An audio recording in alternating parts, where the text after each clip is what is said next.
How to remove Temu's minimum purchase limit. Let's get started. Launch your Temu app. Make sure you have already logged into your account.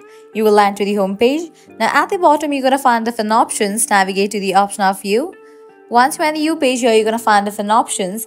At the top right corner, you're going to find two icons. Click on this one icon, headphone kind of icon. You will be directed to the support page. Now here you're going to find different topics. If you're having any issues related to these topics, just click on it and go through it. But in order to change Temu's purchase limit, what you have to do is click on the option of contact us. Now over here you're going to see the message box, type in remove checkout limit and then send it.